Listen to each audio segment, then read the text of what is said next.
Salut tout le monde, on se retrouve aujourd'hui dans une nouvelle vidéo sur ma chaîne et aujourd'hui avec un peu de retard je vous présente mon book haul du mois de juin 2017.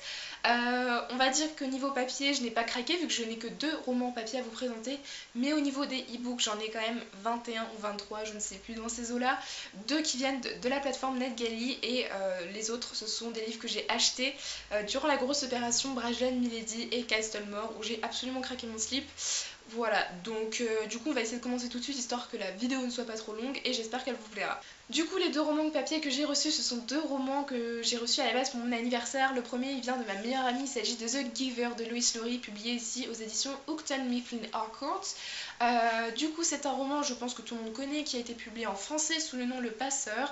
C'est une des premières dystopies jeunesse qui est apparue, qui a été écrite si je ne me trompe pas. Elle me donne très envie et j'ai hâte de me faire le film juste après. Et le deuxième livre que j'ai reçu, et j'ai crié, voilà, je l'ai reçu à mon anniversaire car il ne sortait que le 1er juin et je pense déjà que vous savez de quoi je parle. Il s'agit du tome 3 de La Passe Miroir, La Mémoire de Babel de Christelle Dabos, publié aux éditions Gallimard Jeunesse. J'étais absolument ravie, totalement excitée de me plonger dans cette lecture. Évidemment, vous le retrouvez bientôt dans un update lecture car je me suis pas empêchée de me plonger dedans dès que je l'ai eu et ça a été un énorme coup de cœur, mais je vous en reparle bientôt. Ensuite, à la fin du mois de mai, donc le jour de mon anniversaire, je me suis inscrite à NetGalley car il faut être majeur pour s'inscrire sur cette plateforme. C'est une plateforme qui utilise les maisons d'édition pour faire circuler des e-books de leur dernière parution à des lecteurs, bibliothécaires, libraires, etc. Et je m'y suis inscrite et j'avais fait la demande pour 2 e-books en pensant bien sûr ne pas forcément les avoir vu que je venais de commencer. Et en fait je me suis retrouvée avec 2 e-books sur les bras. Voilà, je m'attendais limite à en recevoir qu'un et je m'en suis retrouvée avec 2. Voilà, donc c'était pas forcément prévu, mais j'étais assez contente quand même. Le premier, il s'agit de Storm Sister, le tome 1, Le Monde Englouti de Mintidas, publié aux éditions Robert Laffont, collection R Jeunesse. On est sur un roman qui parle de piraterie avec 5 jeunes filles qui sont des Storms et qui sont à la recherche de la vérité à propos du jour de la destruction, le jour où leurs parents sont décédés et ont été tués par une bande de criminels dont elles ne savent rien. Voilà, donc c'était une lecture que j'ai assez mitigée, mais je vous en parlerai bientôt dans un prochain update lecture car je l'ai bien entendu terminé. Le deuxième e-book que j'ai reçu grâce à NetGalley, il s'agit des Rumeurs d'Issar, le tome 1, Le Talisman perdu de Marie Caillé, publié ici aux éditions Hachette. Ce roman était absolument génial, il a frôlé le coup de cœur, je vous en reparlerai aussi bientôt dans un update lecture. On est ici dans un roman de fantasy, un peu dans un monde oriental avec des djinns. On est dans le désert avec des tapis volants, des signes astrologiques, de la magie. C'était absolument génial, je vous le recommande énormément, mais je vous en reparle très bientôt. Et du coup maintenant on va passer à tous les e-books que j'ai achetés lors de la grosse opération Brajlon, Milady et Castlemore qui s'est déroulée à la dernière semaine de juin et où j'ai totalement craqué mon slip, surtout que j'avais bientôt fini mes examens de bac et du coup c'était sympa de me récompenser un petit peu, mais vous verrez pendant le book haul de juillet que je me suis récompensée avec d'autres livres papier. Voilà.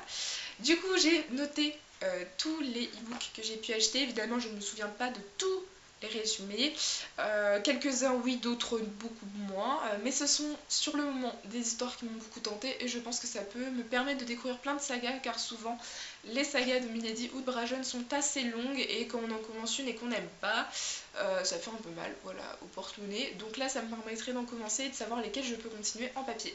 Du coup, le premier book que j'ai acheté, il s'agit des Chroniques de Halo, le Ballet des Ombres, donc c'est le tome 1 de Mary-Kay Gallman. Alors ici, c'est une histoire bitlit, une saga bitlit, qui a très peu de tomes, je pense qu'il y a seulement le premier tome qui est sorti chez Milady pour le moment, le tome 2 chez Brajlon. Ce que j'en ai retenu, c'est que c'est une jeune femme qui a le pouvoir de récupérer l'énergie des gens autour d'elle et elle va l'utiliser pour certains méfaits comme voler de précieux tableaux dans une galerie d'art ou autre, mais un jour elle va rencontrer une personne qui va comment dire, effacer son pouvoir son pouvoir n'aura aucun effet sur cette personne. Du coup je trouvais que c'était une saga super sympa en bitlit, j'aime beaucoup la couverture, du coup je me suis dit que ça pouvait être sympa.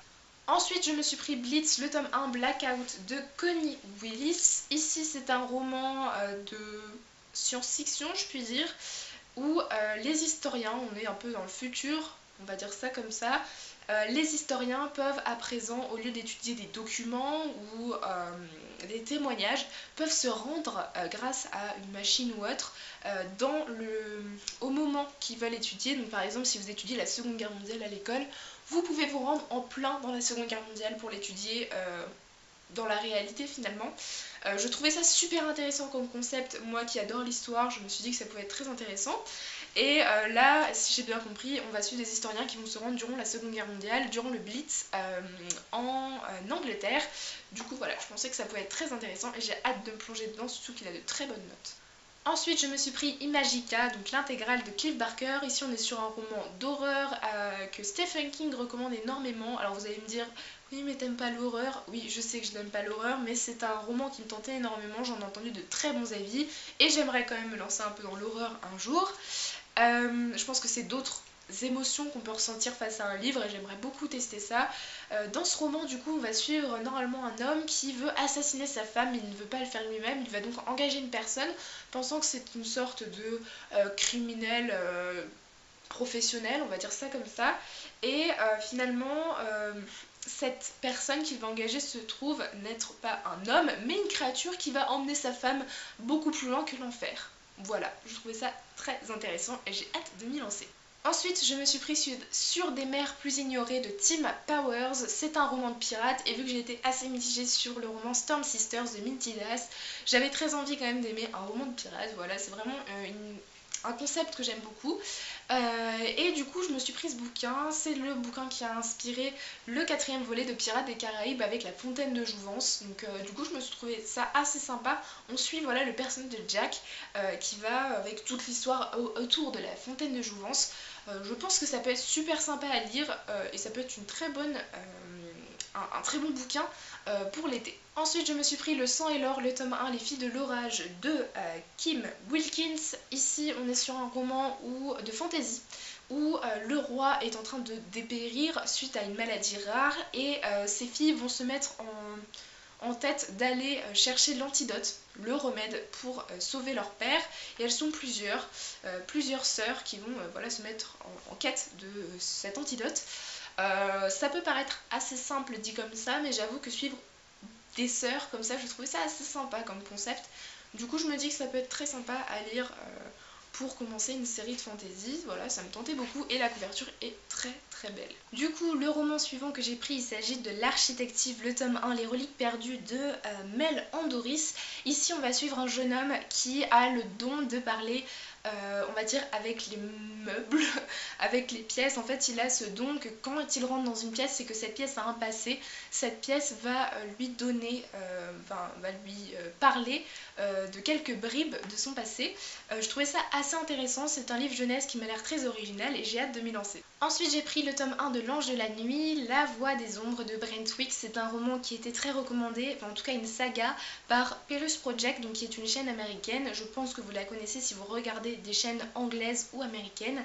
Et c'est la fantasy VO, c'est pas encore ça. Je suis encore un peu pas assez confiante pour me lancer dans trop de sagas fantasy VO.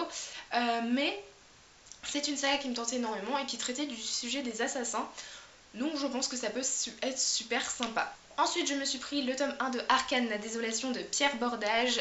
Ici, on est sur un roman français de fantasy dont la couverture m'a beaucoup attirée, mais les avis sont assez mitigés. J'ai quand même très envie de découvrir cette saga de Pierre Bordage. C'est un auteur qui m'intéresse beaucoup, même si j'ai le tome 1 d'une autre de ces sagas dans ma pile à lire. Mais du coup, je voulais me laisser tenter par le e-book afin de voir ce que ça pouvait donner par la suite. Ensuite, je me suis pris Codex Alera, le tome 1, Les Furies de Calderon de Jim Butcher. Ici, c'est aussi de la fantasy, mais là avec un petit peu d'historique, si je ne me trompe pas. On est dans une cité qui est en guerre permanente depuis plusieurs années, plusieurs décennies. Mais l'armée qui est en face de cette cité va bientôt rentrer dans la ville. Et on va suivre un jeune homme qui veut à tout prix avoir ses dons. On est sur de la magie qui tourne autour des éléments et il faut travailler ou avoir une certaine formation pour avoir cette magie, pour détenir cette magie. Et on va suivre ce jeune homme durant toute cette guerre, hein, voilà, cette période un peu chaotique et ça m'a l'air très intéressant. Ensuite j'ai pris le tome 1 de Vampire Academy, Sœur de sang de Richelle Mead. C'est une saga qui est connue mondialement, mais vu que ce n'est pas trop mon style, les vampires, tout ce qui est beat lit, tout ça, je voulais quand même tester. C'est une saga très longue, et même si elle est parue en poche, je me suis dit, laisse-toi tenter par le premier tome, tu verras ce que ça va donner. Si j'accroche, je lirai sûrement la suite en l'achetant en papier, en poche chez Castlemore. Ensuite j'ai pris la trilogie Steampunk de Paul Di Filippo. Alors déjà la couverture m'a totalement attirée, mais le résumé est absolument barré et il y a du steampunk dans cette histoire. Donc je me suis laissée tenter, je me suis dit je ne sais pas trop ce que ça va donner. C'est une trilogie qui est très courte mais qui me tente énormément, qui m'a l'air voilà, totalement loufoque. Ensuite j'ai pris Les Foulards Rouges, la saison 1, Bagne de Cécile Duquesne. C'est un mélange entre western et science-fiction avec une héroïne qui a l'air très badass. C'est une histoire que j'ai déjà vu passer sur pas mal de comptes Instagram et même sur quelques chaînes YouTube. Ça m'a l'air extrêmement intéressant. C'est clairement pas un genre que je lis habituellement, mais je pense que ça peut me faire passer un très très bon moment avec une saga française. Ensuite je me suis laissée tenter encore une fois par un autre roman de Manon Farguedon avec Aussi libre qu'un rêve. Cette fois-ci on est dans une sorte de roman de science-fiction très futuriste. On est dans une société où notre date de naissance nous conditionne pour notre vie future, c'est-à-dire que si on est né vers janvier, on aura une très belle vie avec un bon métier, on sera riche et on aura voilà, une très belle famille, etc. Et si on est né plutôt vers décembre, on est voué, destiné à avoir un travail minable et une vie pauvre. Voilà, et on va suivre deux sœurs, une qui est née le 31 décembre et une le 1er janvier. Et ces deux sœurs qui vont se battre pour cette société, contre cette société plutôt, mais pour leurs droits. Voilà, donc ça m'avait l'air extrêmement intéressant et j'ai très envie de découvrir tous les romans de Manon Fargueton. Ensuite je me suis pris Seed, le tome 1, La diseuse d'ombre de Sandy Williams. Ici c'est un roman que j'ai vu pas mal passer sur la chaîne des lectures enchantées d'Elisa, qui m'avait pas forcément donné très envie sur le coup, mais j'étais jamais allée voir le résumé, et quand je l'ai vu, et j'ai vu tous les bons avis sur cette saga, je me suis dit c'est une trilogie, c'est de la bitlit à peu près, je crois que c'est bitlit ou fantasy, je ne me rappelle plus exactement. Ça m'avait l'air extrêmement intéressant sur le coup et je me suis dit eh ben laisse-toi tenter. Ensuite je me suis pris La guerre de la faille, Magicien, le tome 1, L'apprenti de Raymond Ifeist. J'avais très envie de me tenter des romans de Raymond Ifeist, mais Fairy, un de ses seuls one-shot, ne me tentait pas énormément. Du coup je me suis laissée tenter par les grosses sagas qu'il a écrites et le premier tome de sa première saga, car c'est une longue saga avec plusieurs trilogies. Je me suis laissée tenter par ce premier tome, il me tente beaucoup.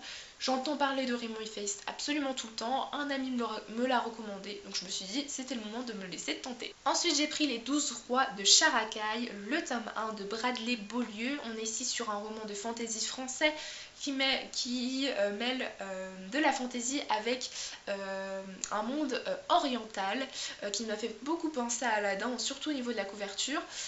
C'est une histoire qui me tentait beaucoup, j'en ai pas mal entendu parler sur la chaîne de Kodaléa, qui malgré quelques défauts avait passé un très bon moment de lecture, et je me suis dit vu que moi il me tentait beaucoup, autant me laisser tenter avec un e-book à 99 centimes. Ensuite je me suis pris Saving Paradise, le tome 1, En proie au rêve de Liz Siven, et ici on va suivre une jeune fille qui son avenir tout tracé, elle sait déjà quel métier elle va faire, elle sait qu'elle va avoir un très bon avenir, et son père travaille dans des laboratoires pour une ONG assez connue.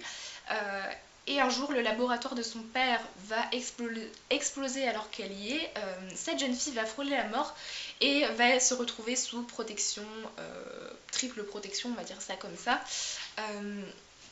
Car c'était une sorte d'attentat terroriste si je puis dire.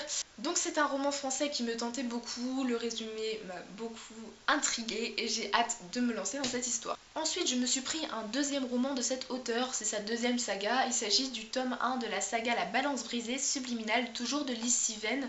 C'est une saga par contre que j'ai vu beaucoup sur la chaîne de Elliot et ses livres. C'est une histoire, si je ne me trompe pas, fantastique, où une jeune fille va se rendre compte que son frère et sa grand-mère complotent derrière elle, et qu'il y a une histoire de magie derrière tout ça.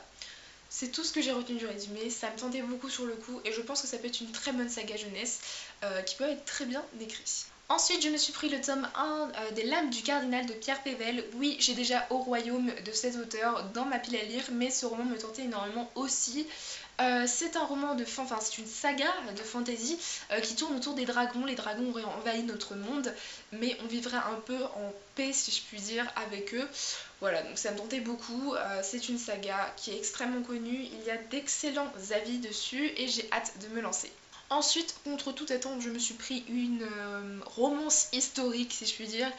Il s'agit du Secret de Pembroke Park de Julie Classen.